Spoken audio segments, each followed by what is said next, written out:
the most intense fighters in the entire sport of MMA finally just had their fight. And it was pretty spectacular despite how one-sided the fight was. You had Justin Gaethje, a fighter who's pretty much been rewarded a fight bonus for every single one of his UFC fights so far. He's one of those rare breeds of fighters who comes in with the mindset to kill or be killed, and he always brings out the best in every single person that he fights. His nickname is the highlight reel, and it's pretty much a name that he lives up to, and you can always expect that he brings the heart and bottomless courage every single time. And then you have El Cucuy, Tony Ferguson, a fighter who doesn't know when to quit, and he never stops action at all costs. At the time of this fight, he wasn't beaten for a good number of years, and he pretty much broke down all of his victims through raw attrition. Now, going into this fight, it was nearly a guarantee that this fight would deliver really nothing more than pure destruction. And in the end, we ended up getting an incredible fight. This is a story of when a fearless man faced a relentless storm. This fight was very one-sided, but it offered a really fascinating story considering how the fight played out. We ended up getting to see 5 rounds of a game plan play out to really determine who was more technically consistent. We ended up finding out that answer from this fight, and we learned a lot too. And with that, I'll be covering some of these interesting details with these key points, like how Justin Gaethje has evolved and what he actually meant by becoming more patient, the story of the fight, and why Justin was actually able to stifle Tony's approach. We're going to be looking at signature moves from both the fighters and a lot of technical insights, looking at some interviews to get a little bit more context as to what went on. If you look at the history of Tony Ferguson's fights, he's a very attrition-based fighter. He mentions before how willing he is to take a few shots here and there because he knows that by applying that pressure, he'll eventually break his opponents. And they couldn't really continue because of Tony's relentless pace. On paper, I can see from Tony's perspective how he would have thought this game plan might have worked. When I studied Gaethje's career, he's never really gotten into the championship rounds. And when he got into the UFC, he showed that he would actually fade as the rounds came along. And it's usually due because of his explosive nature. The Gaethje that we saw earlier in the runs of his UFC career, he had a lot of troubles. So Tony's durability and relentless pace would have been in troubles, but Gaethje didn't come in as that same fighter. He's matured and he's made several improvements to his style and his attributes that made him such a total nightmare for Tony. For pressure fighters who typically like to press forward often, they'll usually put themselves in harm's way, and this actually plays against them if they're facing someone who's a pretty good counterpuncher. Now, if you look at Tony's past, he's lost against Michael Johnson, and he's actually a pretty good counterpuncher to his own credit. This just shows how important it is to have a sharp counter game against someone like Tony, and his temperament for pressure. Johnson was able to punish several of Tony's kicks and his forward movement to make sure that he paid every time he tried to pressure forward. Now Gaethje, he took a similar approach and he won by punishing Tony's forward movement with a variety of counters, and when it came down to fighting this version of a Gaethje, we end up seeing a lot more footwork to nullify that pressure and a lot more effective counters to punish that forward movement. I'll play this interview where Gaethje goes through and talks about some of the changes that were made throughout his career. I got my eyes fixed. This is my 5th fight. And before that, I had such a way of fighting that had nothing to do with vision. And now I could see, and it's really refreshing to be able to fight like this, to see what I'm doing. In terms of just your evolution as a fighter. Yeah, I think, with age comes wisdom, and, I'm fighting wiser. And that's because I have the best coach on earth, Trevor Whitman. My feet are putting me in such good positions to land these shots. Tony couldn't push me to the pace he wanted to push me because he could not find me, and that was because of my feet. Gaethje mentions that he can finally see what he's doing now, and if we look at the old Gaethje, he would have walled and brawled, but that would have put him more at risk. If you can't really see, the next best option you could really do is to feel the opponent that is in range, and you can feel them in range by feeling them hitting your guard, but obviously that's just kind of a risky thing to do. In previous fights, starting from his UFC debut of Michael Johnson, then on to Eddie Alvarez, and then Dustin Poirier, Gaethje had a really rough start with how he used to fight. His willingness to stand and trade saw him getting rocked and comboed several times throughout to the point where getting rocked multiple times was becoming a norm for a Justin Gaethje fight. So fast forward after learning from the past, you can actually see the changes he started to make when he started racking up those wins.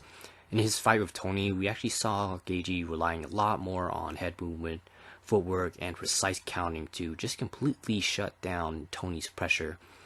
He talked about the importance of making sure that his feet were set and in range for his shots to actually land. Once he was in range, he landed a large variety of counters, and he did this very convincingly too. Out of all of the fights that I've written about so far, this might be up there with some of the most consistent counters I've seen landed using the same tactics in this fight. I'll get right to it and I'll show you some of the signature counters that he used.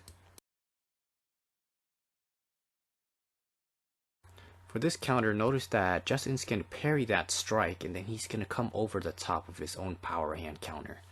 This is something that he would regularly land by parrying that lead hand and just coming right over the top, or just whatever punch that came, he would just parry it out of the way. Now Tony often uses that long jab to pressure himself to get into range, but Gaethje will completely shut down his longest boxing weapon with some very effective counters. Now keep in mind, Gaethje actually has one of the shortest reaches in the division, so he actually has to make up for that for adjusting his feet or forcing the opponent to come into his range. The really nice thing about this is that when you parry, sometimes you'll be able to deflect a component of the opponent's force, and what that will do is you could actually make them fall forward towards the direction of your shot. Sometimes you might actually gain a few slight inches, but they'll actually fall forward a little bit, so it gives you a little bit more range to get closer to that target. And since fighting is a game of inches, it really makes a big difference if you can make use of all that distance that you can exploit. He actually showed an early glimpse of this when he used this against Donald Cerrone too. And I'll show you it here. He's gonna parry the lead hand and then throw his power hand shot right over. So this is kind of a cool parallel, but we've seen Conor McGregor use this against someone with a long range too, when he used the parry against Nate's jab and just came over the top of a power hand shot. And then for this one, you see Gaethje fade back on Tony's shot and then follow up that lead hook counter. This is a nice example of drawing Tony into range with evasive footwork and then punishing him when he overreaches. Fade back and then counter the lead hook. So Trevor Whitman was telling Gaethje that when he goes into southpaw on a short step, to throw that rear hand shot, but then follow up with the lead hand shot if the opponent moves back. And you're going to see an example of this here. Okay, but when he goes southpaw on one short step, shoot the right quick. Okay, and if he starts to pull away, if the left hook comes with it. Okay, also don't. So in this example, Gaethje pulls away, and then he throws his rear hand shot, and then goes into southpaw for short step. From here, he actually follows up with that lead hook as soon as Tony fades away, and allows him to get back into range if Tony fades away. This is another great example of how Gaethje makes up for his lack of range. He makes sure to carry his feet with him using a leaping lead hook. It's important because he knows he has to make up for that range deficit in order to adjust for that distance. And then for this sequence, Gaethje's going to dip his head low to avoid possible shots, and then from here he just fires that power hand shot by taking his head off the center line. Clock working against Ferguson here, right? I lost 2 times because I became so complacent in the fact that I was having so much fun.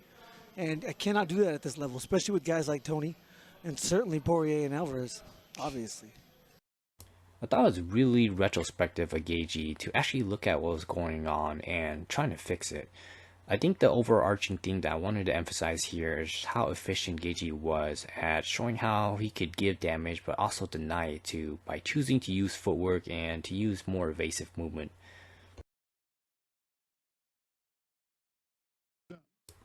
Lastly, it's hard to talk about Gaethje without mentioning his leg kicks. So here's another staple of Gaethje's kicking game. He uses this as a counter by timing the opponent's shots with his leg kicks. Tony isn't really able to block the kicks while throwing his own punch, so it's a really nice way to land a free shot. It works so well because you can bypass the opponent's superior punching reach by engaging in your kicking range. Alright, so now we're moving on to some of the offensive tactics used. Now this is probably going to be one of my favorite things to share with you all. One of the really effective tactics that Gaethje used was when he threw his cross, shifted forward to follow up with another power hand shot.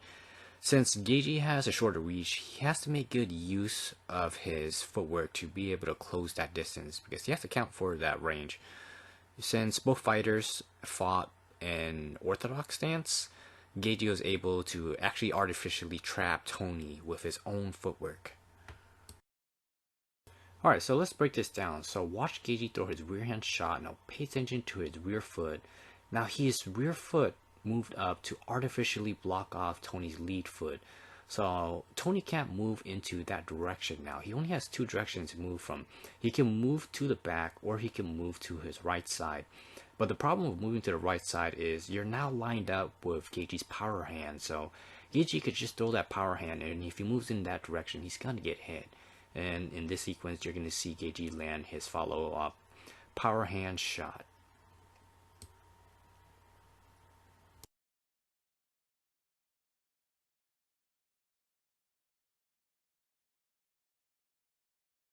This next strategy is pretty cool, where he'll throw a leg kick and then he'll weave under the opponent's shot to catch him with his own lead hook. What I like about this is the fact that Gaethje was getting punished from throwing leg kicks from previous fights, but in this fight, he was showing a lot more defensive awareness by avoiding damage after his kicks. Typically, opponents try to counter by firing the counters right away when the kick comes, but when he throws combos like this, Gaethje can actually throw a kick and avoid their counters right away by weaving under and punishing them for the opening that they give. If your guard isn't up, you're going to eat that lead hook. Just look at this example where Gaethje's going to throw his leg kick, but pay attention to Cerrone's guard. It's not up at all. And what Gaethje's now doing is actually exploiting that opening by throwing a weaving hook as soon as the opponent tries to attack. So another important thing to note is that the initial kick doesn't always have a lot of sting or rotation, but it appears that Gaethje is using it more as a distraction so that he can set up that lead hook. You don't see too many fighters chaining punches right off of their kicks, but when you do see it, it tends to be pretty effective.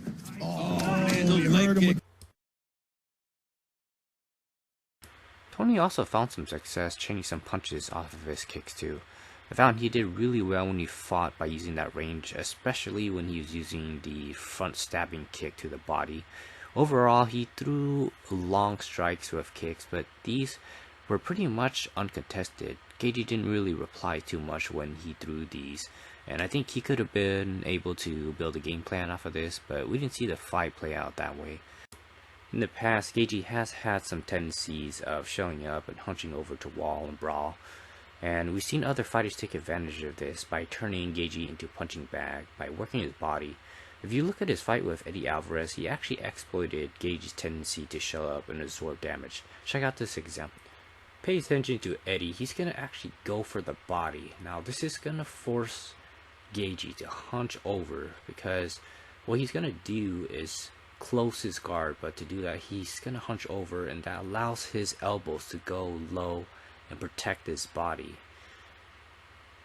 And then from here, since he forces Gaethje to hunch over, it's a perfect opportunity for him to land that single collar clinch, and then he could just pull Gaethje's head right down to his own knee, and it's a good way to work the body in order to bait Gaethje into that position. The Gaethje that we saw against Tony was someone who was less likely to stay there to take body shots in a fight. He'd move around a lot, use parries, so I'm not seeing body shots becoming as viable as they used to be if he continues to use footwork and evasion like he has been doing. Tony did find some glimpse of success using various feints, like his very jab rhythm. There's also weird things too, like his dip feint into an upwards cross. Tony was really fishing for the uppercut a lot. It was honestly a risky investment, but he actually managed to get a really good knockdown at the end of round 2. Tony got a little bit overzealous doing this because he attempted this a little bit too much. It was just a little risky because if you look at his technique, he tends to leave openings to his head. So if you watch Tony's fights with Michael Johnson, Johnson was actually able to punish Ferguson's uppercuts on several occasions by exploiting that opening. And Gaethje was actually able to do this several times throughout his fight too. After eating so many of the same counters over and over, these shots added up, and you could tell that Tony's nervous system was just taking too much damage at that point, where even small shots like a jab to the face was enough to put him on wobbly feet. It wasn't until the final jab that it convinced Herb to really step in and stop things. I didn't want to see Tony get hurt at that point either. It was pretty clear that Tony took too much damage at that point, and it didn't look like Tony wanted to contest that stoppage either. Tony will definitely go for submissions if the positions present themselves, but you could tell he has a preference for keeping it standing. It's cool, but I mean, I don't like to use it because I like to use my other things. I like to use the analogy that I went to college and did mixed martial arts for my first 10 fights. And I never game planned for anybody. I just went in there with an open mind. Went in there like an artist, like an empty canvas, and I had all my paints and my colors. He came into this fight with his usual approach to drown his opponents with his relentless pressure, but he just couldn't weather his own storm this time, and Justin decided to punish him for it. Out really fast in his past few fights, and because of this, it's been truly hard to identify where he's made improvements, since there's just not enough to observe to make some kind of definitive conclusion about his growth. But after a long, hard-fought 5 rounds of consistency, I think we could finally get to see the true extent of Gaethje's growth as a fighter, and I'm actually pretty glad that it didn't end in early knockout, so we could actually see these improvements that were made. After Gaethje's win against James Vick, he mentions that he had to become more patient, but what exactly did he mean by that? Gaethje elaborated by mentioning how important it was for him to throw his shots only when he was in range. And he also stressed the importance of making sure that his feet were set first before he threw his power shots. And it makes a lot of sense too, since he'd be wasting a lot of energy throwing shots out of range. And it probably helps a lot too now that he can see better to calculate what he's doing. And another thing that's important to note is how well and how disciplined he is at controlling his chaos. I think you could credit a lot of that to his coach Trevor Whitman too, because he made sure that Gaethje maintained his control throughout the fight. Look at me. Go, lady. No. Take 10% off your shots. You're trying to kill him. Pop him with good, clean shots. Okay? Okay? Every once in a while you can throw a cleaner, but you got to know you... Justin Gaethje has shown remarkable growth as a fighter. When I first wrote about his style on one of my earlier breakdowns, I studied a lot of footage to get a sense of how he fought. Leading up to his UFC debut, he was a fighter that you'd rarely ever see throw a straight punch or even use head movement. But now, he's been redefined as a more effective fighter. We're seeing more footwork, better head movement, a preference to avoid damage, better shot selection, and just a better overall approach. He still has that fearless mindset and willingness to enter chaos, but now it happens on his own terms. With all these new changes that he's made, I think the strongest attribute has to be his ability to reinvent his approach if something isn't working. He's not afraid to look at what failed him and abandon the things that held him back. This is a sentiment that I echoed in previous works, but with his recent performance, I'm even more convinced of this now, that Justin Gaethje is a tough matchup for any fighter and will continue to be so. And if he loses, that's when you should fear him the most, because you should expect that he won't come back as the same fighter who lost. If you like fight analysis like this, come check out some of the last breakdowns I did, like Max Holloway versus Alexander Volkanovski. I shared a lot of insight from coaches revealing the game plan and provided a lot of details like the ones you've seen in this video. Give it a check out and share this if you like this content. Thanks for your time. I appreciate it a lot. Yeah, there you go. Give me sand. Give me sand. Throw it up. Come on. Give me sand. He's doing some...